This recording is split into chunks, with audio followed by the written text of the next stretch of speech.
I want to tell you something that took me longer than it should have to understand. For most of my thinking life, I treated anger the way I was trained to treat it, as a problem. A state to be examined, diffused, transformed into something more palatable. The anger that arrived was always evidence of something to be fixed in the person experiencing it, immature, reactive, a failure of equanimity. The goal, in the philosophical and psychological traditions I spent the most time with, was always the same: to achieve the state in which things no longer provoked anger. The Stoic sage, the Buddhist monk, the man who has seen through the illusions of ordinary desire and therefore cannot be moved to outrage by their violation. The enlightened person who responds to injustice with measured clarity, rather than the hot, uncomfortable, socially inconvenient fact of being genuinely angry about it. I thought this was wisdom. I thought the person who never got angry had achieved something that the person who did get angry was still working toward. I was wrong, and the wrongness was not minor. It was structural. It was a fundamental misreading of what anger is and what it is doing and what it is pointing at. What I understand now, and what this video is, in part my attempt to articulate clearly enough that it might be useful to someone else, is that anger is not the thing to be overcome on the way to wisdom. Anger is, in a specific and important sense, one of the most reliable forms of wisdom available. Not because it is always right in its object. Not because the anger of the moment should always be acted on, or that acting from anger is usually a good idea. But because anger, genuine, real, arising from something anger, is one of the few emotional states that reliably tells you what you actually care about, what you believe matters, what you are not willing to have be treated as if it does not matter. Anger is the emotion of the line that has been crossed, and the line it is marking is, most of the time, a real line. A line drawn around something that is genuinely yours, something that genuinely deserves protection, something that the world has treated as dispensable, and that your anger, without consulting you, without waiting for your philosophical permission, has identified as not dispensable. Nobody else will tell you this. The culture will tell you that anger is unseemly. The therapy industry will tell you it is a secondary emotion covering the real feelings underneath. The spiritual traditions will tell you it is a defilement to be purified. The people who benefit from your acceptance of how things are will tell you that your anger is excessive, disproportionate, unproductive, damaging to your relationships and your career and your inner peace, and your anger will keep arising because the things that provoked it have not changed, because the line it is marking is still there, because the caring that it is expressing, the fierce, uncomfortable, socially inconvenient, caring about something that matters, has not gone away, even when the anger is suppressed, even when it is processed into something more acceptable, even when it is managed into silence. Your anger is the only thing that never lied to you about what you care about. That is not nothing.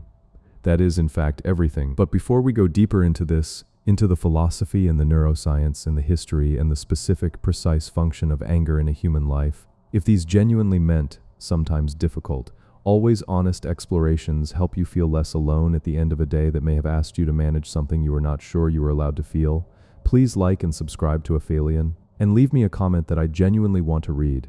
Tell me what you're angry about. Not the polished version, the real one. The one you have not been saying out loud because you have been told, one way or another, that it was too much. I suspect the comments on this video will be among the most important things on this channel. And now, let us start from the beginning. Anger is, biologically, one of the oldest emotional systems in the mammalian brain. It is not a modern pathology.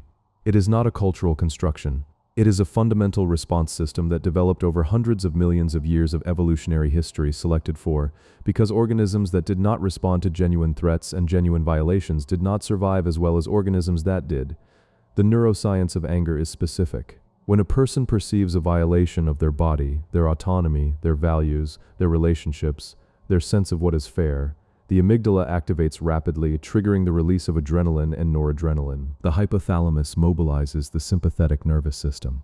Heart rate increases, muscles prepare for action, blood flow redirects toward the large muscle groups. The prefrontal cortex, the region responsible for planning, impulse control, and long-term thinking, becomes less dominant relative to the limbic system, which is why angry people sometimes say and do things that their calmer selves would not. This pattern is often described in the popular literature on anger management as the problem. The loss of prefrontal dominance is the thing that is supposed to be addressed. The goal is to strengthen the prefrontal cortex's regulatory capacity, to slow the amygdala's activation, to give the calmer, more rational, more considered response time to arrive before the anger acts. But this framing tells only half the story. What it omits is the information content of the amygdala's activation. The amygdala is not malfunctioning when it fires in response to a violation. It is doing exactly what it evolved to do, generating a rapid, powerful signal that something important has been threatened.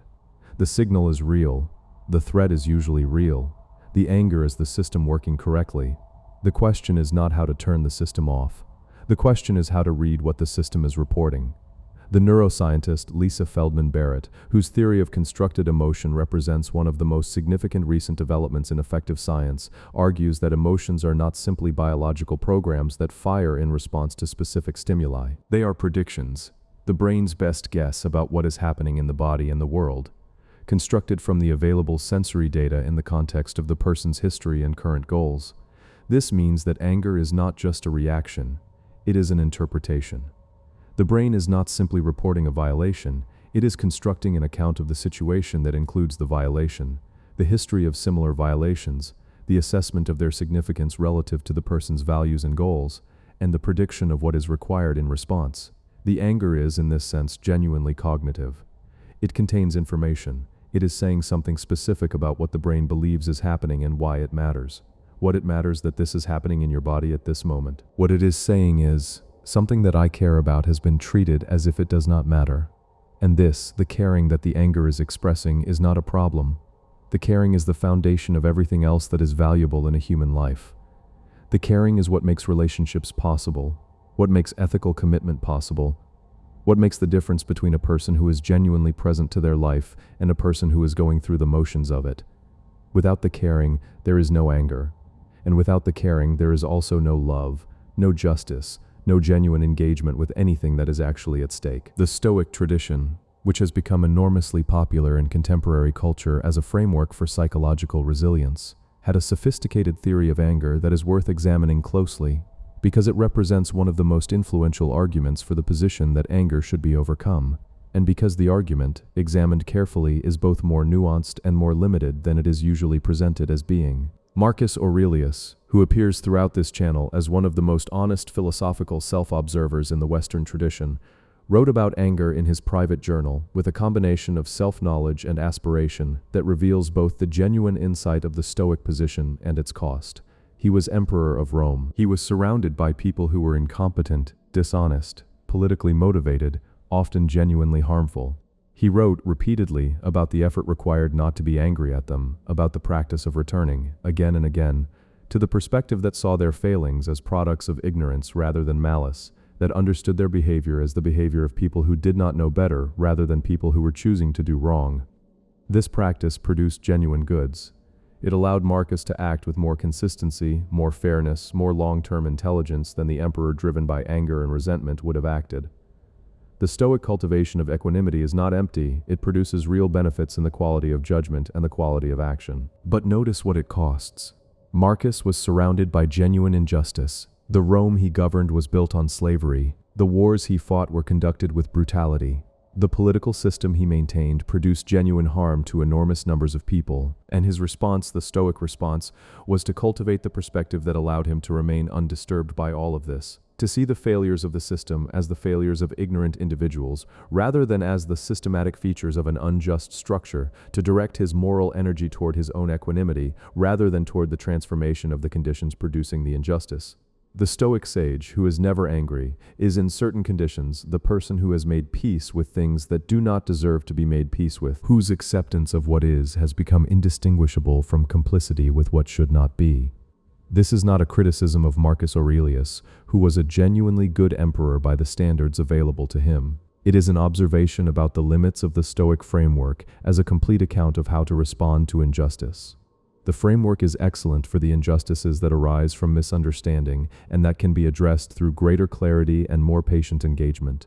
It is less adequate for the injustices that arise from systematic structures that do not benefit from patience and do not yield to equanimity. Seneca, who was a sharper observer of the political uses of anger management than Marcus, wrote a treatise called De Ira, on anger, that is one of the most comprehensive and most honest treatments of anger in the philosophical tradition. His central argument was that anger should be eliminated rather than moderated, because even small doses of it tend to grow. because it distorts judgment, because the things we do in anger we reliably regret. All of this is true and practically useful. And Seneca was honest enough to acknowledge in the same treatise that he was himself frequently angry, that the distance between his philosophical ideal and his lived experience was substantial. What neither Seneca nor Marcus fully addressed was the political and social function of anger. They were both members of the Roman elite. The anger that threatened them was primarily the anger that would have made them act rashly, made enemies unnecessarily, damaged their political positions. From this position, the elimination of anger was in their interest, but the anger of the enslaved, of the occupied, of the people at the bottom of the Roman hierarchy, this anger they did not address as a form of justified moral perception. The Stoic framework, as they developed it, was a framework for the management of the powerful, not a philosophy adequate to the needs of the oppressed. Aristotle, who preceded the Stoics and had a very different relationship to anger, understood it more accurately as a moral phenomenon. In the Nicomachean Ethics, he argued that anger is appropriate, that the person who does not get angry at the right things, in the right degree, at the right time, for the right reasons, toward the right people, this person is deficient. Deficient in the moral sense, lacking something that a fully virtuous person would have. The Greek word he used was thumos, often translated as spiritedness, or righteous indignation, or the capacity for anger in the service of justice. Thumos was not a defect of character to be overcome. It was a component of good character, without which virtue was incomplete. The person who witnesses injustice and feels no anger is, in Aristotle's account, not more virtuous than the person who feels the appropriate anger. They are less virtuous. They are missing the moral perception that the anger represents. This is a radically different framework from the one that contemporary culture has largely inherited through the Stoic tradition and its descendants in the therapy industry and the mindfulness movement. Aristotle is not saying that anger is always appropriate. He is saying that sometimes it is appropriate, that it is the correct response to certain situations, and that the person who cannot produce it in those situations is morally deficient. The contemporary philosopher Martha Nussbaum has spent much of her career developing a sophisticated account of the role of emotions, including anger, in moral life and in political philosophy. Her book, Anger and Forgiveness, is one of the most careful philosophical treatments of anger in recent decades, and it makes a distinction that is essential for understanding what this video is and is not arguing. Nussbaum distinguishes between what she calls transition anger and what she calls payback anger. Payback anger is anger whose focus is on punishing the person who caused the harm, on making them suffer in proportion to the suffering they caused. This anger, Nussbaum argues, is based on a confused idea. The idea that the infliction of suffering on the wrongdoer somehow undoes or compensates for the original harm. Since this is not true, the punishment does not restore what was lost. It simply adds more suffering to the world. The payback anger is, in her view, ultimately irrational and morally problematic. But Nussbaum is explicit that this is not the only form anger takes, and that the critique of payback anger is not a critique of anger as such. Transition anger is different. It is anger whose focus is not on making the wrongdoer suffer, but on the fact of the wrong itself, on the injustice, the violation, the damage done, and whose energy moves forward toward addressing the harm, changing the conditions that produced it, protecting against future violations. Transition anger, in Nussbaum's account, is not only legitimate, but often necessary. It is the anger that says, this should not have happened, and the fact that it happened matters, and I'm not going to pretend that it doesn't matter. This distinction is philosophically precise and practically important, because the critique of anger that most people have absorbed, the therapy room instruction to process your anger, to get underneath it to the vulnerability beneath, to release it and move toward acceptance and forgiveness, this critique is directed primarily at payback anger. At the ruminative, retributive, this suffering for that suffering form of anger that genuinely does cause harm, primarily to the person experiencing it. But the baby is being thrown out with the bathwater. The legitimate anger, the transition anger, the anger that is saying this matters and should not be happening. This is being treated as if it were the same thing as the payback version, and the instruction to process it, to release it, to find the vulnerability beneath it, and address that instead. This instruction often functions in practice as the instruction to stop caring about the thing the anger was pointing at. You were angry about something real, and you were told that the anger was the problem, and you worked on the anger, and the thing you were angry about continued, and now the anger is harder to access. It has been processed and released and transformed, but the thing that provoked it is unchanged. And there is a specific kind of numb sadness that comes from having processed away an accurate emotional response to a genuine problem. This is the thing I want to name clearly, because it is one of the most common and least discussed forms of harm that the contemporary therapeutic culture produces. The management of anger, which is presented as serving the person being managed, as reducing their suffering, as helping them achieve greater peace, often functions primarily to protect the conditions and the people that the anger was accurately identifying as problems. The angry employee is sent to anger management. The angry spouse is invited to examine the childhood wound their anger is really about. The angry citizen is reminded that anger is a secondary emotion, and that the primary emotion is grief or fear, and that addressing those will be more productive. None of this is entirely wrong. The angry employee may have genuine childhood wounds. The angry citizen may benefit from examining the grief beneath the outrage, but the management of the anger that follows is not primarily in the service of the angry person. It is in the service of the system that the angry person's anger was accurately identifying as unjust. The history of social movements makes this point with particular clarity. Every significant advance in social justice, every expansion of rights, every dismantling of a genuinely unjust structure has been preceded and sustained by anger. Not the polite, well-managed, appropriately expressed disappointment that institutional processes can absorb without discomfort. Anger, the kind that declares that what is happening is not acceptable and that the instruction to accept it more gracefully is not a form of wisdom, but a form of compliance. Frederick Douglass was angry. Sojourner Truth was angry. Ida B. Wells was angry. The suffragettes were angry. The organizers of the labor movement were angry. The students who sat at the lunch counters in Greensboro in 1960 were angry. The Stonewall rioters were angry. And the instruction to manage this anger, to process it more productively, to express it through appropriate channels, to address the feelings underneath, rather than the structures producing them, was consistently issued by the people and the institutions that those structures protected. This does not mean that all anger is automatically justified, or that acting from anger without reflection is wise. It means that the social instruction to suppress anger is not politically neutral. It serves specific interests, and those interests are not, in general, the interests of the person being instructed. Your anger, the specific anger that belongs to your specific life and your specific situation, is not in a vacuum. It arose in response to something. The something is real, and the instruction you may have received to process the anger without changing the something is not wisdom. It is management. Now, let us go deeper into the specific quality of what anger tells you. Not the anger at strangers, not the political anger, not the anger at abstractions, though all of these are real and worth examining. The intimate anger. The anger that arises in your closest relationships, in the situations where you are most invested and most exposed, where the line being crossed is the most personal line.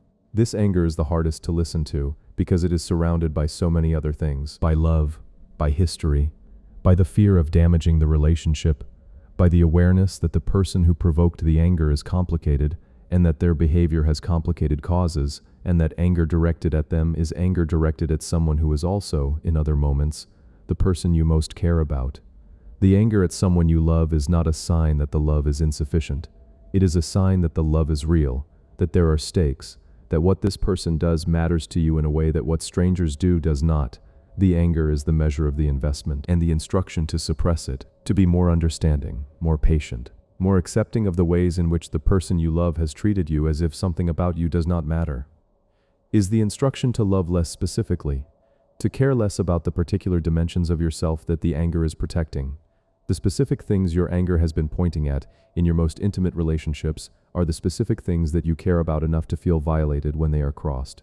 Your need for honesty, your need for being taken seriously, your need for the specific form of respect that says, I see what you are saying, and I am not dismissing it, and I am not going to pretend that it does not matter, because it is inconvenient for me to take it seriously. These are not small needs. They are the infrastructure of genuine relationship, and the anger that arises when they are violated is not a disorder. It is loyalty. Loyalty to the self that needs these things. Loyalty to the relationship that should, in its best version, provide them. The psychologist Leslie Greenberg, whose work on emotion-focused therapy has significantly advanced the scientific understanding of how emotional processing works, distinguishes between what he calls primary emotions and secondary emotions, and makes a point about anger that is opposite to the conventional therapeutic wisdom. The conventional wisdom holds that anger is usually secondary, a defensive emotion that covers the more vulnerable primary emotions of fear, hurt, and shame. The instruction is always to get underneath the anger to the vulnerability. Greenberg's more nuanced account recognizes that this is true for some anger, the defensive anger that functions as a shell around the vulnerable feeling that cannot be directly expressed. But it is not true for all anger. What he calls primary adaptive anger, the anger that is a direct, proportionate response to a genuine violation, is not covering anything. It is the primary emotion. It is the appropriate response to what has actually happened. And trying to get underneath it to the vulnerability is, in these cases, the instruction to abandon the accurate response and find the more socially acceptable wound instead. Primary adaptive anger is your ally. It is the emotional system doing exactly what it was designed to do. Identifying the violation, generating the motivation to address it, providing the energy to defend what matters. The instruction to process this anger into something softer, to express the hurt instead of the anger, to show the vulnerability instead of the indignation is, in these cases, the instruction to be less of yourself in the service of the other person's comfort. Some people need you to show the hurt. Some people need you to be vulnerable with them. And in certain moments, with certain people, with certain histories, that is the appropriate and productive thing to do. But the anger, the primary adaptive anger that is accurately identifying the violation, is also real information, and its translation into the softer, more palatable form of hurt and vulnerability sometimes loses something essential, the clarity that the anger contains about what specifically was wrong. The hurt says, "I felt pain." The anger says, "What you did was wrong."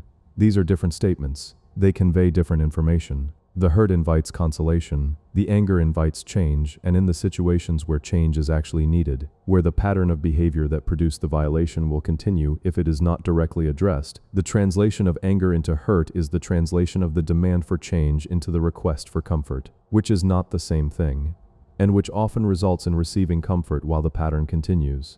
Listen to your anger, not the reactive, in the moment, act now version. That version often needs the prefrontal cortex to slow it down before it expresses itself. But the anger that remains after the first heat has passed, the anger that is still there in the morning, still present after the processing, still pointing at the same thing that it was pointing at when it first arrived, this anger is not an excess. It is information. It is the emotional system's repeated, insistent attempt to communicate that something genuinely important has been violated and has not yet been addressed. The philosophical tradition has not, in the main, treated this kind of anger with the seriousness it deserves. The tradition has been written largely by people for whom the social and political incentives ran toward equanimity rather than anger, people for whom the cultivation of the undisturbed mind was advantageous, whose positions did not require them to maintain the angry insistence that something unjust was happening. The Stoics were not slaves. The Buddhists who achieved the highest states of equanimity were generally not in situations where their fundamental humanity was being denied. The contemporary mindfulness movement has been adopted most enthusiastically by people in professional settings where the expression of anger is genuinely costly and genuinely counterproductive. None of this makes the philosophy wrong in what it says about the specific forms of anger that are driven by ego, by wounded pride, by the inability to accept that things do not always go as we want. This anger, the anger of the person who cannot bear to lose, to be contradicted, to be seen as less than they want to be seen. This anger is genuinely problematic and genuinely benefits from the kind of philosophical examination the tradition provides. But there is other anger. The anger of the person whose genuine needs have been systematically dismissed. The anger of the person who has been told repeatedly and in various ways that what they feel and need and want does not count as much as the convenience of others. The anger of the person who has been gaslit, told that what they experienced was not what they experienced, that the violation they perceived was a misperception, that the problem is their sensitivity rather than the behavior it is reacting to. This anger is not ego. It is not wounded pride. It is not the inability to accept that the world does not revolve around you. It is the accurate perception that something genuinely wrong is happening, and the philosophical instruction to process it, to release it, to cultivate the equanimity that allows you to accept it. This instruction is, in these cases, not wisdom. It is the request that you participate in your own diminishment. Your anger in these cases is the only thing that has not agreed to the diminishment, the only thing that has continued, despite all the pressure, to insist that the violation was real, that it mattered, that the instruction to accept it was not acceptable. This is loyalty, the most intimate form of it. The philosopher and feminist theorist Audre Lorde, whose essay The Uses of Anger, Women Responding to Racism, delivered as a keynote address at the National Women's Studies Association in 1981, wrote what I consider to be the most important philosophical treatment of anger in the 20th century. She was addressing the specific situation of the anger of Black women responding to racism within feminist spaces, The anger that was consistently dismissed, managed, asked to be expressed more palatably, told that it was getting in the way of productive conversation, but her analysis applies far beyond that specific context. She wrote, "Anger is loaded with information and energy." And she wrote, "Every woman has a well-stocked arsenal of anger potentially useful against those oppressions, personal and institutional, which brought that anger into being." She wrote, "Anger expressed and translated into action in the service of our vision and our future is a liberating and strengthening act of clarification, loaded with information and energy." This is the frame, not the anger as the thing to be overcome, not the anger as the secondary emotion covering the real feelings. The anger as information, specific, accurate, pointing at something real, and as energy, the motivating force that drives the action required to address what the information is pointing at. Lord distinguished sharply between anger and hatred. "Anger is born of grief and distress," she wrote. "Hatred is born of fear and contempt. Anger is a response to what has been done and what is being done. Hatred is a settled orientation toward another person or group regardless of what they are actually doing. Anger is specific and responsive. Hatred is diffuse and fixed." The confusion of these two. The treatment of anger as if it were the beginning of hatred, as if the expression of anger necessarily leads toward violence and dehumanization, is one of the primary mechanisms by which legitimate anger is delegitimized. By conflating it with hatred, the person in power creates the impression that any expression of anger is a danger, that the angry person is threatening, that the management of the anger is necessary for the protection of everyone involved. This conflation serves the interests of the person whose behavior provoked the anger, and it requires the angry person to spend their energy managing the perception of their anger rather than addressing the content of it. Your anger is not hatred. It is specific. It is responsive. It is pointing at something, and the something is real. What does it mean to listen to your anger? Not to act from it immediately. The gap between the anger and the action is always worth maintaining, because the action taken in the heat of the first moment is often the action you will regret. And the regrettable action often serves the interests of the person whose behavior provoked the anger by making you the problem rather than them. But in the quieter moments, in the space after the first heat, in the sustained presence of anger that has not been dissolved by processing it away, what does the anger say? It says, "I needed honesty and received deception." It says, "I offered trust and had it violated." It says, "I deserved to be seen as a person with valid needs and was treated as an inconvenience." It says, "The thing that happened was genuinely wrong, and the instruction to accept it was itself genuinely wrong." These statements are information. They are specific. They identify not only the violation, but the value that was violated, and the value that was violated, the honesty, the trust, the respect for personhood. This is the thing that your anger has been loyal to. The thing it has never stopped insisting matters. The thing it has continued to protect, even when you were not sure you were allowed to protect it. This is what I mean when I say your anger is the only thing that never betrayed you. Everything else can be talked out of its position. The love can be persuaded to forgive things that should not be forgiven. The hope can be persuaded to keep investing in situations that have clearly stopped deserving it. The self-image can be gradually revised downward to accommodate the consistently lower assessment that the people around you have been offering. The narrative of the self can be rewritten to incorporate the gaslighting until the gaslighting no longer registers as gaslighting, but the anger does not rewrite easily. It keeps pointing at the same thing. It keeps insisting that the line is there even when the rest of the self has been persuaded to pretend the line has moved. It keeps saying, "This is not acceptable," even when every other part of the psychological system has been gradually trained to accept it. The anger has been loyal to you in the specific sense that loyalty requires. It has maintained its position about what matters even under significant pressure to revise that position. Honor it. Not by acting from it blindly, not by weaponizing it, not by letting it consume the energy that might be better directed toward actually changing the situations it is pointing at, but by taking it seriously as information, by listening to what it has been insisting, by not dismissing the testimony of the most faithful witness available to you, the emotional system that has never agreed that what was done to you was acceptable, no matter how much it was asked to agree. The night is a good time for this listening, when the day's demands have stepped back, when the social management of the anger, the keeping it at a socially acceptable level, the translating of it into forms that will not damage the relationships or the professional standing, has relaxed. When what is left is the anger itself in its more honest form, still pointing at the same thing it has always been pointing at. What is it pointing at? This is the question worth sitting with tonight. Not to resolve, the resolution will require action in the world that cannot happen at this hour, but to hear, to receive the information that the anger contains, with the respect that the information deserves. The anger is not the enemy. The anger is the ally. The anger is the part of you that has refused consistently and with genuine courage to agree that the violation was acceptable. It was not acceptable. The anger knew this before you were ready to say it. It has been waiting for you to catch up. You are catching up. The anger has been loyal to you. Be loyal to it, not by acting from it tonight. The night is for hearing, not acting, but by acknowledging that it has been telling the truth, that the thing it has been pointing at has been worth pointing at, that the line it has been marking is a real line, drawn around something that genuinely deserves protection. The protection begins with the hearing, with the refusal to dismiss the anger as a disorder to be managed, with the recognition that the emotional system that has been the most insistent, the most resistant to revision, the most faithful to the original perception of violation, this system has been doing its job, has been serving you, has been loyal in the most intimate sense of the word. The anger has never stopped saying that you matter, believe it. There is a history that needs to be named. The history of what has been done across centuries and across cultures with the anger of people who were not supposed to be angry.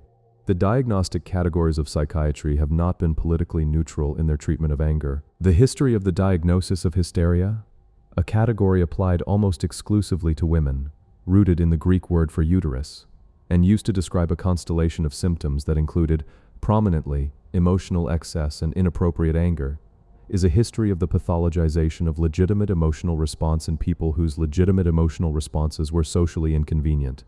Women who expressed anger at the conditions of their lives in the 19th and early 20th centuries were diagnosed with hysteria and treated accordingly, with rest cures that confined them, with institutional stays, with surgical interventions that were in some cases genuinely barbaric. The anger was the symptom, the condition producing the anger, the systematic exclusion from public life, from property rights, from bodily autonomy, from educational and professional opportunity was not examined. The diagnosis managed the response without addressing the cause. This is not merely historical.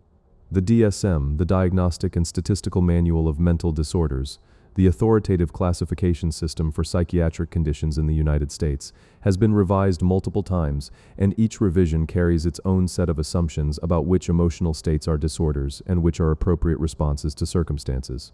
Intermittent explosive disorder, disruptive mood dysregulation disorder. Each of these diagnoses places the anger of the person experiencing it firmly in the category of pathology, something wrong with them, rather than in the category of response, something happening to them that they are accurately perceiving. This matters because the diagnostic frame determines the treatment. If your anger is a disorder, the treatment is directed at the anger. If your anger is a response to genuine violation, the treatment, to the extent that treatment is the right word, is directed at the violation. The first approach manages the symptom.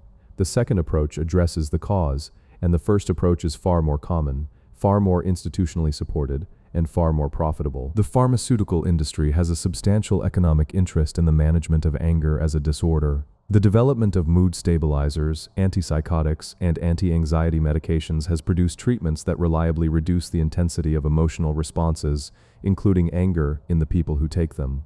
These medications have genuine value in certain clinical contexts, but they are also prescribed in contexts where the question of whether the anger is appropriate has not been adequately examined. Where the anger is being medicated not because the person is experiencing anger at inappropriate things in inappropriate degrees, but because the anger is socially inconvenient and the person experiencing it is willing to accept the diagnosis that makes their inconvenient anger into their problem.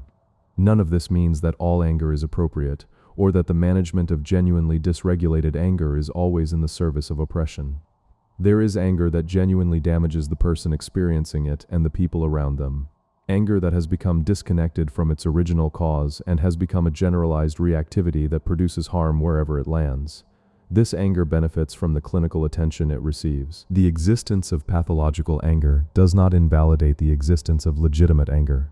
It simply requires that the distinction be made carefully rather than assumed. The careful making of the distinction begins with a question that the clinical encounter does not always ask. What is this anger about? Not in the sense of what childhood wound is it connected to, though that question has its place. In the more immediate sense, what is actually happening right now in this person's life that is producing this anger?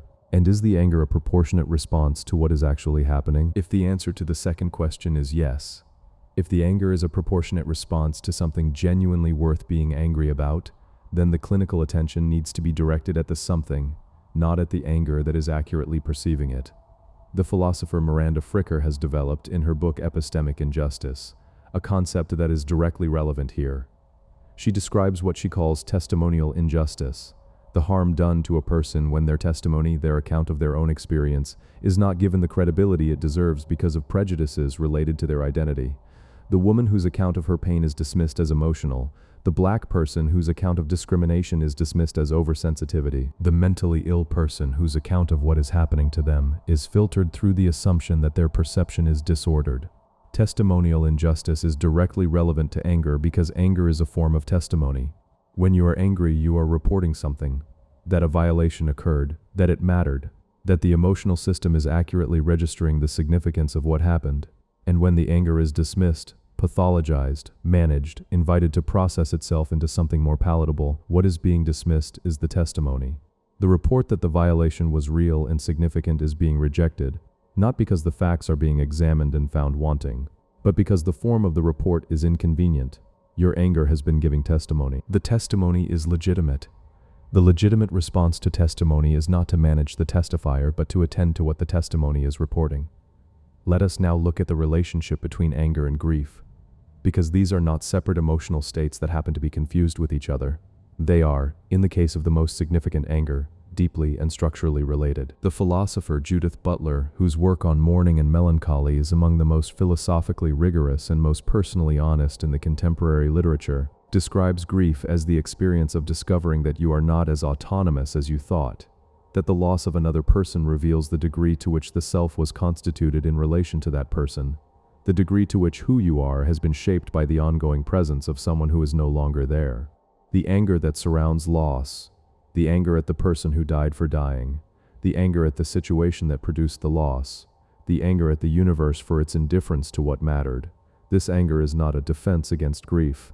It is part of grief.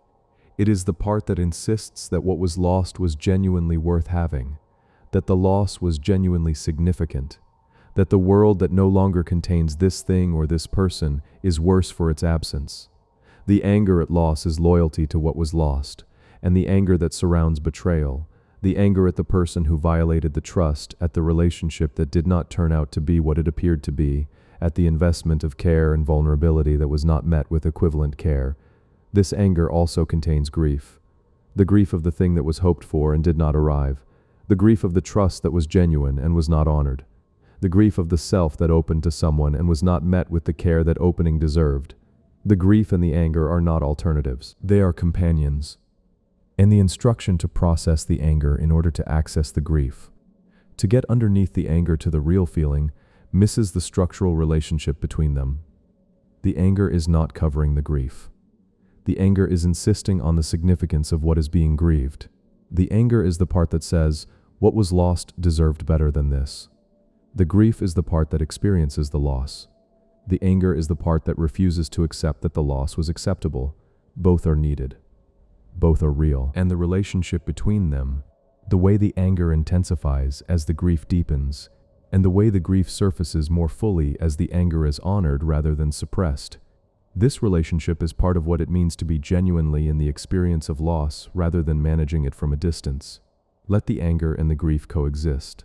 Let them be the complex, interpenetrating, genuinely felt experience that they are, rather than the neat sequence that the therapeutic instruction sometimes implies. First you feel the anger, then you process it, then you find the grief underneath, then you mourn, then you move forward.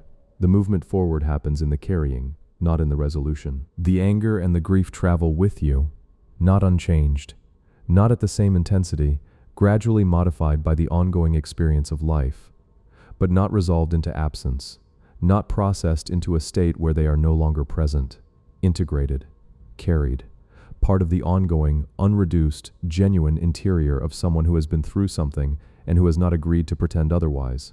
Your anger is evidence that you have not agreed to pretend otherwise. Your anger is evidence that you have not agreed to pretend otherwise. This is worth acknowledging, worth honoring, worth carrying into the night as something real, something true, something that has been faithful to you even when the social and institutional and sometimes personal pressure was to abandon it. The philosopher Bell Hooks, whom we encountered earlier, wrote also about love, and she made a connection between love and anger that is not usually made explicitly. She argued that genuine love, not the romantic fantasy of love, but love as a practice, as a commitment to the growth and well-being of another, cannot coexist with the suppression of honest response. That the love which requires you to not be angry when anger is appropriate is not genuine love. It is a transaction. I will continue to love you on the condition that you manage your emotional responses, to remain within limits. I can tolerate. Real love, Hooks argued, can hold anger, can receive the anger of the person you love without treating the anger as a threat to the relationship, can recognize that the anger is information about what the person needs, about what has not been provided, about what genuinely matters to them, and can attend to that information with care rather than with defensiveness. The relationship that cannot hold anger, where one person's anger consistently produces the other person's shutdown or counterattack, or the conversation that becomes about the anger rather than about what the anger is pointing at. This relationship is not operating at its full capacity for genuine intimacy, because genuine intimacy requires the capacity to be genuinely affected by what the other person is actually experiencing, including the experiences that are challenging and uncomfortable and that implicitly ask something of you. You deserve a love that can hold your anger, not a love that celebrates the anger or validates every expression of it without examination, but a love that takes the anger seriously, that asks what it is pointing at, that is interested in what the anger knows rather than simply in how to make the anger go away. Whether or not you currently have this, whether or not the relationships in your life have this capacity, the recognition of what you deserve changes something. It changes the standard against which the actual relationships are measured. It changes what you are willing to accept as normal. It changes what you are willing to continue accommodating. Your anger has known what you deserve. It has been measuring the gap between what you deserve and what you have been receiving. And the gap it has been measuring is real. The night is quiet enough now to hear what the anger has been saying, without the management, without the translation into something more acceptable, without the processing that turns the testimony into therapy material and stops attending to what the testimony is actually about. What has it been saying? It has been saying, I needed something real and received something that was not real enough. I offered something genuine and it was not met with equivalent genuineness. I drew a line and the line was crossed. The crossing was not acceptable. It has never become acceptable. The instruction to accept it has not made it acceptable. This is the testimony. This is the information the anger has been carrying. This is what the most faithful part of your emotional system has never stopped trying to communicate. It has been communicating this to you in the quiet moments when the day's noise has been low enough to hear it, and you have sometimes heard it and sometimes turned up the volume on the noise to avoid hearing it, because hearing it has implications that are difficult to face. But you have always known it was there. The anger was always there, waiting, insisting, marking the line. The line is still there. The anger knows where it is, and you, in the dark, at this hour, can hear it clearly enough to know what it is pointing at. There is a distinction that has been implicit throughout this conversation and that deserves to be made explicit before we go further. The distinction between anger that is appropriate and anger that has become something else. Everything said so far about the anger that carries accurate information, that marks real lines, that has been loyal to genuine values, all of this applies to what Nussbaum called transition anger and what Greenberg called primary adaptive anger. It applies to the anger that arises in response to genuine violation and that points accurately at something that genuinely deserves to be addressed.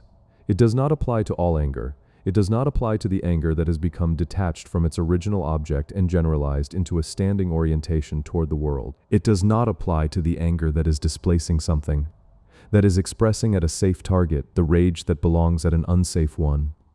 It does not apply to the anger that has calcified into contempt, that has stopped being about the specific wrong and has become about the general unworthiness of the person or people or situation that produced the wrong. Of the justification can sometimes be its own warning sign.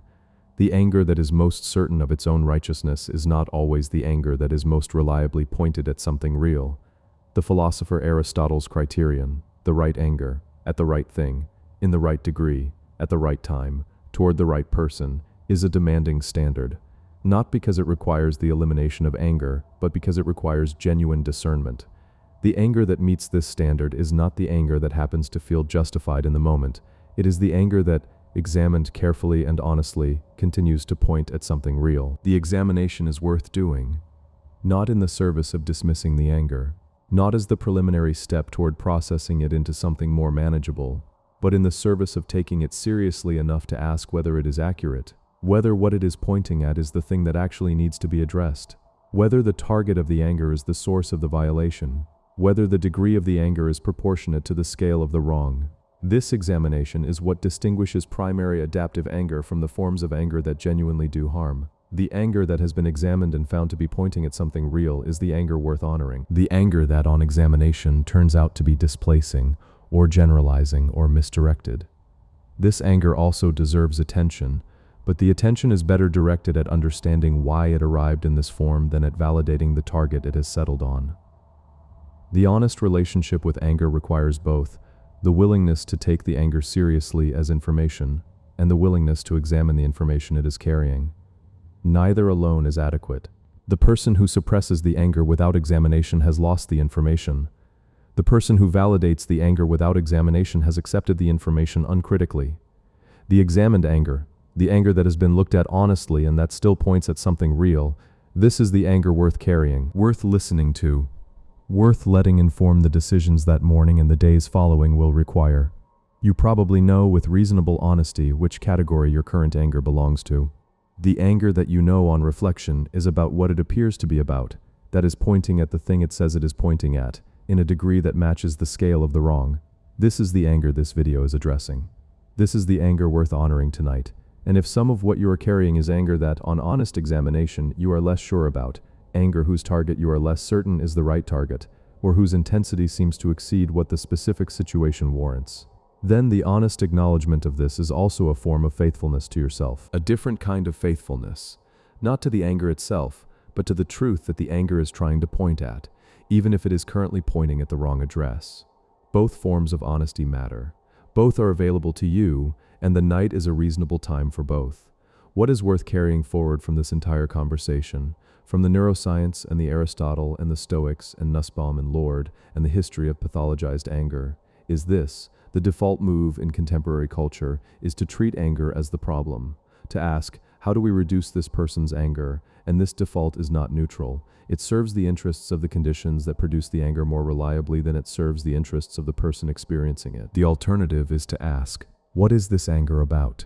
And to take the answer seriously enough to examine it, and to take the examination seriously enough to act on what it reveals. This requires courage. The courage to listen to the thing you have been trained to manage. The courage to take your own testimony seriously, when the dominant message has been that your testimony is less credible than you want it to be. The courage to maintain your position about what matters, in the face of the various social and interpersonal and institutional pressures to revise it downward. Anger, examined and found accurate, is not a character flaw, it is a form of integrity. The integrity of the person who has not agreed to treat something that matters as if it does not matter. You have been maintaining this integrity, in whatever form it takes in your specific life, against whatever specific pressure has been applied. The anger has been part of that maintenance, the most insistent, the most resistant to management, the most loyal part. There is something worth saying about the body, about where anger actually lives, and what it does to the body that carries it, and what the body is trying to communicate through the specific physiology of the angry state. The body that is angry is not simply the mind that is angry, expressed physically. The body is doing something specific: the increased heart rate, the muscle tension, the heightened alertness, the particular quality of energy that the angry body has. These are not just the symptoms of anger. They are the anger. The body is preparing for something. It is mobilizing. It is making itself ready for action in a way that the unaroused body is not. This mobilization is real, and it has a purpose. The purpose is to give the organism the capacity to respond to the threat that has been identified. The threat that anger identifies is not always physical in the contemporary world. Most threats are social, relational, institutional, but the mobilization is the same as it would be for a physical threat, because the body's threat response system is not specifically calibrated to distinguish social from physical danger. A violation of trust activates the same physiology as a physical attack. The amygdala does not pause to categorize the nature of the threat before triggering the response. This is important for understanding what the body needs when it is carrying anger that cannot be immediately acted on. The mobilization has happened. The energy has been generated. The body is in a state of readiness, and if the situation does not allow for the action the body has prepared for, if the anger cannot be expressed, or the threat cannot be confronted, or the situation requires that the prepared response be suppressed, then the body is left in a state of physiological arousal without the discharge that the arousal was designed to produce. This is what chronic anger feels like from the inside of the body, not the acute anger of the specific moment that passes one way or another.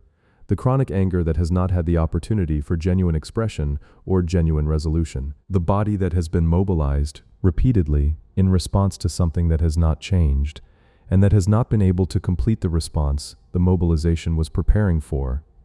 This chronic arousal is damaging. The research on the physiological effects of suppressed anger is consistent. Elevated cortisol, increased cardiovascular reactivity, disrupted sleep, lowered immune function, accelerated inflammatory processes. The body that is carrying unexpressed anger is carrying it not abstractly but in its cells, its hormones, its nervous system. The damage is literal. The instruction to suppress the anger is an instruction that the body pays for.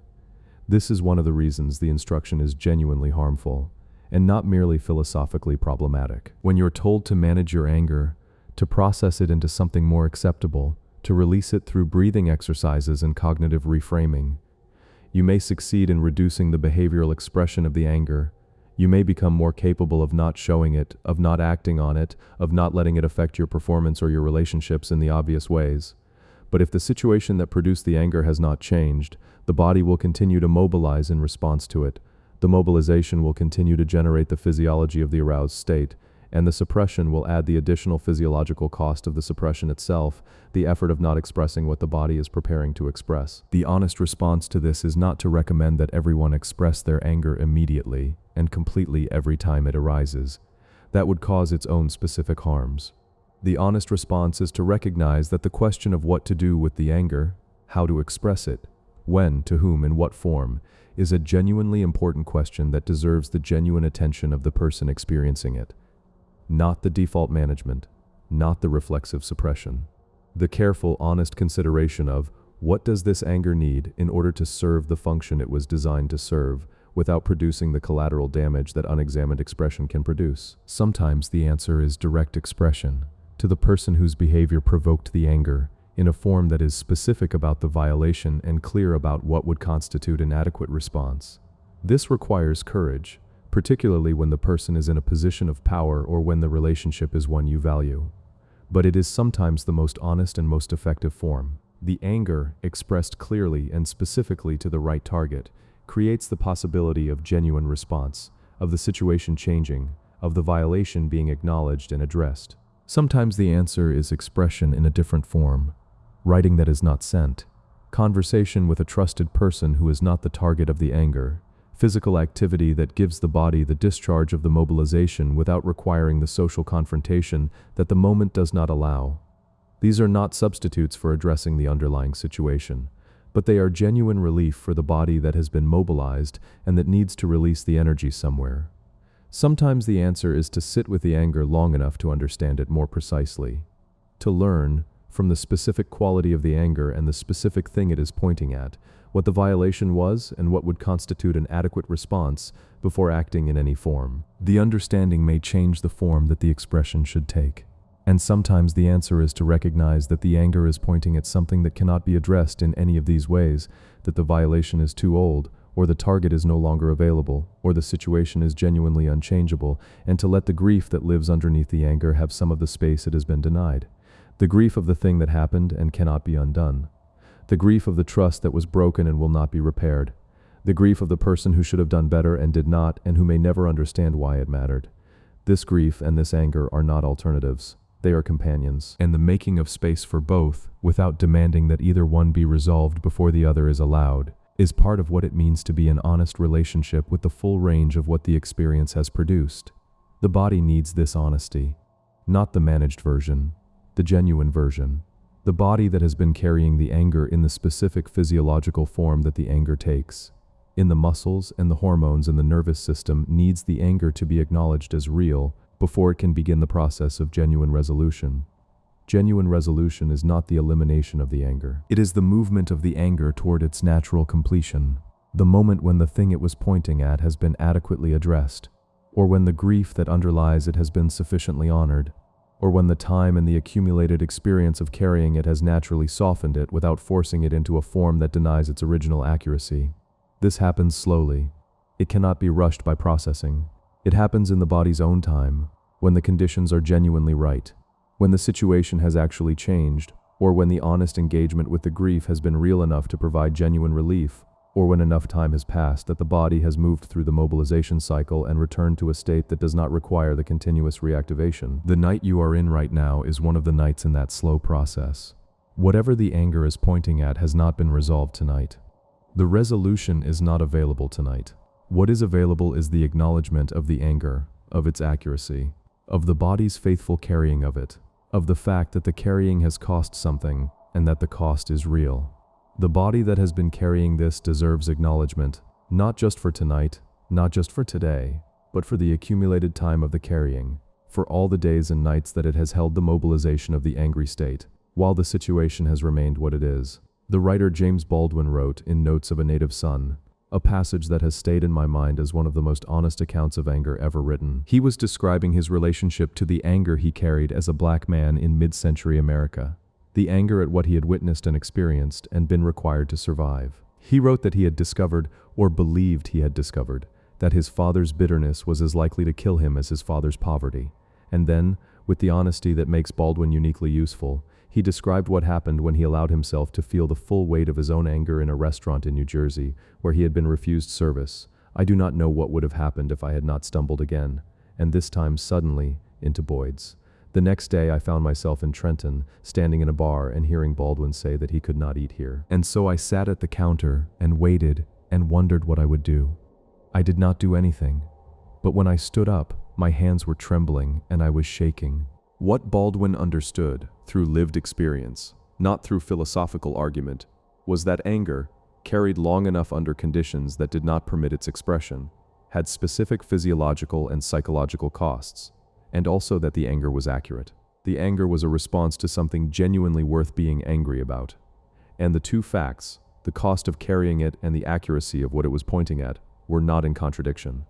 They were both true simultaneously. Baldwin also understood something that the anger management tradition does not adequately account for, that the anger of people who have been systematically wronged is not the same as the anger of people who have had their preferences frustrated, that these two kinds of anger may look similar from the outside and feel similar from the inside, but that they carry very different information and deserve very different responses. The anger at being refused service at a lunch counter is not a cognitive distortion to be corrected. It is an accurate moral perception of a specific injustice, and the instruction to manage that anger, to express it more constructively, to channel it more productively, is not neutral. It manages the symptom while leaving the cause entirely intact. This distinction between the anger that is a response to genuine injustice and the anger that is a response to preference frustration is one that the individual person has to make carefully, honestly, and without the self-deception in either direction. Without the self-deception that makes every frustration into a genuine injustice, and without the self-deception that makes every genuine injustice into a preference frustration that should be gracefully accepted. The anger that is a response to genuine injustice, to the violation of what actually matters, to the crossing of a line that genuinely deserved not to be crossed. This anger is not merely justified. It is, in a specific and important sense, a moral achievement. It requires the clarity to perceive the violation accurately. It requires the courage to maintain the perception against the pressure to revise it downward. It requires the integrity to keep caring about what matters even when caring has become inconvenient. These are genuine virtues. The anger that expresses them is not a failure of virtue. It is one of its forms. The philosopher Aristotle, whose account of the virtues remains among the most sophisticated in the Western philosophical tradition, placed magnanimity, greatness of soul, near the top of his list of human excellences. Magnanimity, in Aristotle's account, is not modesty. It is the accurate assessment of one's own worth, neither more nor less than what the evidence justifies. The magnanimous person knows what they deserve. They do not claim more than they deserve, which would be vanity. But they do not accept less than they deserve, which would be a different kind of failure. The anger that arises when a person is given less than they deserve, less respect, less honesty, less care, less of the basic recognition of their humanity that every person is owed. This anger is, in Aristotle's framework, connected to magnanimity. It is the emotional expression of the accurate assessment that what is being offered is not adequate to what is deserved. The absence of this anger, the willingness to accept whatever is offered without the sense that something is wrong, is not, in Aristotle's account, a virtue, it is a deficiency. The person who cannot be angry when they are given less than they deserve has a deficient sense of their own worth. Your anger has been maintaining your sense of your own worth against the offers that were not adequate, against the treatments that implied a lower valuation than the accurate one, against the accumulated small and large messages that what you need and what you feel and what matters to you does not count as much as other things. The anger said, "This is not right." The anger said, "I am worth more than this." The anger said, "The line that is being crossed is a real line that deserves not to be crossed." The anger was right, and the anger's rightness is a form of self-respect.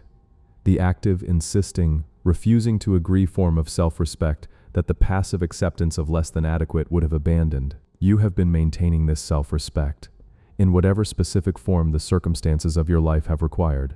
Not always perfectly, not always at the right level, in the right degree, at the right time, but genuinely. The anger has been the expression of the genuine self-respect, the part that has not agreed to the revaluation downward that was being implicitly or explicitly proposed. This is something worth knowing about yourself, clearly, and without excessive qualification. You have not agreed. The part of you that has not agreed is real. Its refusal to agree has been, in the specific form of anger, one of the most authentic expressions of your genuine valuation of yourself. The night is quiet enough to let this be known without the social noise that usually surrounds it, without the qualifications that the social management requires, without the apologies for the anger that accompany it in most social contexts. Just, the anger has been right, and the rightness is a form of self-respect, and the self-respect is real. You are allowed to know this. You are allowed to carry it. You are allowed to rest in the knowledge that the most insistent part of your emotional life has been loyal to your actual worth, even when other parts were accepting a lower assessment. This is not an invitation to arrogance. The Aristotelian requirement of accuracy applies. The claim is not that you deserve everything you want, or that all your anger is justified, or that the assessment you have formed of your own worth is infallible. The claim is more modest and more important, that the anger which arises when something that matters is treated as if it does not matter is an accurate emotional perception, that it deserves to be taken seriously as information rather than managed away as a disorder, that the person who maintains this anger, honestly and with genuine discernment, is doing something that looks like wisdom rather than something that looks like failure. Now let us think about what comes after the anger. Not tonight. Tonight is for the hearing and the honoring, but in the general shape of the life being navigated. The anger points at something. The pointing is the first function. The second function, the function that becomes available once the information in the anger has been received and the anger has been taken seriously, is the energy. The forward-directed energy that Lord identified as one of anger's most important properties. Anger taken seriously and examined honestly and directed with some degree of intelligence produces energy for action, not the scattered reactive energy of the moment of first arousal, which tends to produce things you later regret, but the sustained directed energy of the person who knows what they are angry about and why it matters, and what would constitute an adequate response to it. This energy is real. It is available. And it is one of the most valuable things that the honest engagement with anger can produce. The civil rights movement was not built on equanimity.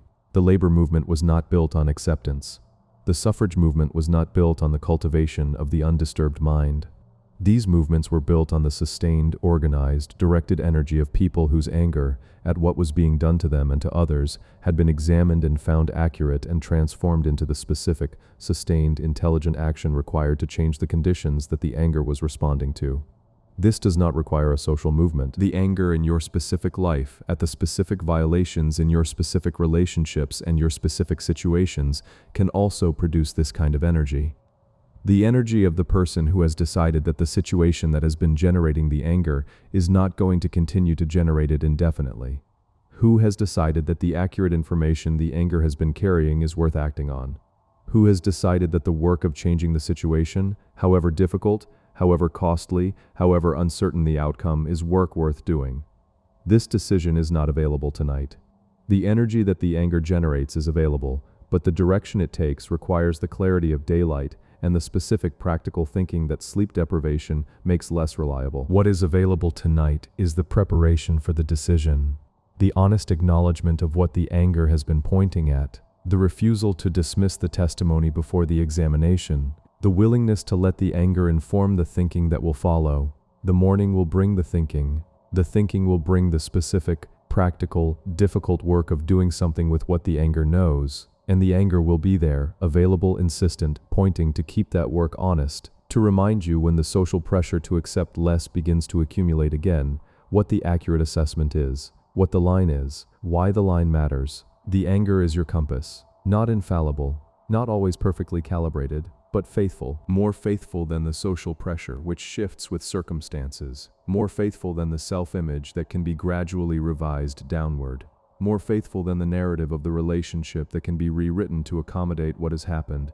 The anger keeps pointing at the same thing because the thing keeps being there. Trust it, not blindly, not without examination, but with the genuine respect that a faithful witness deserves, the witness that has been present since the beginning of the violation. The witness that has not agreed to revise its testimony, the witness that is still here tonight, in the body that has been carrying this, in the dark, in the interior, where the honest account of what has happened lives. The honest account is worth keeping, even when the keeping is hard, even when the social and interpersonal and institutional pressure to revise it is substantial, even when the revision would make things easier in the short term. The anger keeps the honest account honest. This is its deepest function. Not the mobilization of the body, though that is real. Not the energy for action, though that is also real. The preservation of the accurate record, the insistence against all the pressure to revise it, that what happened was what happened, that the violation was real, that the significance of the violation is not determined by the convenience of acknowledging it. Your anger has been preserving this record throughout the days and the conversations and the processing and the management and the social performance of having moved on enough. The anger has been maintaining the accurate account, quietly in the interior, without announcement, without requiring external validation. The account is still there. The anger is still pointing at what it has always been pointing at. And you tonight, in the quiet, in the dark, in the honest interior of the night that asks nothing of you except to be genuinely here, you know what the account says. You know it clearly. You have always known it clearly. The knowing has sometimes been inconvenient and has sometimes been suppressed and has sometimes been processed into something more manageable and has always somehow remained. The anger has kept it remaining. Honor this in whatever quiet, private, unrequired way is available tonight. Not a declaration, not a confrontation, just the honest interior acknowledgement that the record is real, that the anger that has been keeping it is real, that the loyalty the anger has shown, the refusal to revise the accurate account regardless of the pressure, is a form of faithfulness to yourself that you did not always know you had, that you may not have fully valued, but that has been there. It has been there all along, keeping the account, keeping the record, keeping the knowledge that what happened was what happened and that it mattered, and that the mattering is not going away. The anger has kept this for you. Rest now, knowing that it is kept, that the account is not going to be lost in the sleeping, that the anger will be here in the morning, faithful as always, pointing at the same things, ready to be listened to again with whatever degree of attention the morning makes possible. Tonight it has been listened to. That is enough for tonight. The anger has been heard. You have been faithful to it. Sleep. There is one more dimension worth naming before the script reaches its natural end. It is the dimension that is most difficult to speak about honestly, because it requires acknowledging something about anger that neither the pro-anger tradition nor the anti-anger tradition handles well. The anger that has been faithful to you has also at times cost you, not because it was wrong to have it, not because it was inaccurate in what it was pointing at, but because the carrying of anger, even accurate, even justified anger, is physiologically and psychologically expensive, and because the expression of anger, even when the anger is legitimate, produces consequences in the world that are not always proportionate to its justification. This is the part that deserves honesty alongside everything else. The cost is real. The anger that has preserved your accurate account of what happened has also, on certain nights, disrupted the sleep that would have made the next day better, has also, in certain conversations, produced escalation when a different approach might have produced understanding, has also, in certain relationships, created distance when the distance was not what was genuinely wanted, has also, at certain moments, consumed the energy that might have been better directed toward addressing the situation rather than toward the anger at the situation. None of this invalidates the anger. But it is honest to acknowledge that the carrying is costly, and that the cost is borne by the person carrying the anger more than by the people or situations the anger is pointed at. This is one of the genuine injustices of the situation, that the person who has been wronged also bears the cost of the anger that the wrong produced. The anger is accurate, the cost is real. Both are true. What does this mean for how to inhabit the anger without being consumed by it? It means taking seriously the distinction between the anger as information and the anger as chronic physiological state. The information is worth preserving. The chronic physiological arousal, the sustained mobilization of the body in a state of readiness for action that is never taken, is worth finding ways to reduce, not by resolving the anger, which requires addressing the situation, but by finding ways to discharge the physiological cost without requiring the resolution. The body that moves, walks, runs, swims, does whatever form of physical effort is available to it, discharges some of the physiological mobilization, not metaphorically. Literally, the adrenaline is metabolized, the muscle tension is released, the cardiovascular arousal completes its cycle rather than being held in a state of partial activation. The body is not resolved, but it is somewhat discharged, somewhat more capable of resting. The person who writes, who puts the anger into words, even words that will never be sent or shared, gives the prefrontal cortex some engagement with the content of the anger rather than simply the physiological experience of it. The labeling of an emotional experience reduces its amygdala activation. Research has shown consistently, naming the anger does not eliminate it. It makes it slightly more manageable without requiring that it be suppressed. The person who speaks to someone who can genuinely receive the testimony without requiring that it be managed into something more comfortable gives the anger a form of expression that is real without requiring the confrontation with the situation that may not yet be possible, not venting for its own sake, not the expression that escalates rather than resolves, but the genuine sharing of what the anger knows with someone whose capacity to receive it is real. These are not substitutes for addressing what the anger is pointing at. They are forms of care for the body and the self that is carrying the anger, in the period between the recognition of what needs to be addressed and the capacity or the opportunity to address it. You may be in that period right now. The anger is pointing at something real. The addressing of it is not available tonight, or may not be available yet, or may be in progress but not complete, and the body is carrying the cost of the carrying. Care for the body that is carrying this, not by dismissing what it is carrying, by reducing the physiological cost of the carrying in whatever ways are genuinely available, so that the energy for addressing the actual situation is preserved rather than consumed by the sustained arousal state. This is not anger management in the sense that has been critiqued throughout this video. It is not the management of the anger in order to make it more socially acceptable or to protect the conditions that produced it. It is the management of the physiological cost of carrying genuine anger, in order to preserve the person who is carrying it, in order to give them the resources to actually address what needs addressing in order to make the work of genuine change possible. The distinction matters. Managing the anger to suppress the testimony is one thing. Managing the physiological cost of carrying the anger in order to preserve the capacity to act on what the testimony is reporting is another. The second is care for yourself. The second is in the service of the anger's ultimate function rather than in the service of its suppression. Tonight, let the body rest as much as it is able to in the presence of what it is carrying. This means releasing the active holding of the anger temporarily into the dark, not dissolving the anger, not processing it into acceptance, but releasing the active vigilance of the carrying. The anger does not need to be actively maintained through the night. It will be there in the morning. It does not require your continuous active attention to remain accurate. Let the body move toward the rest it needs. Let the muscles release their held tension gradually as the sleep begins to approach. Let the heart rate slow toward the rhythms of the resting state. The anger will be there when you wake up.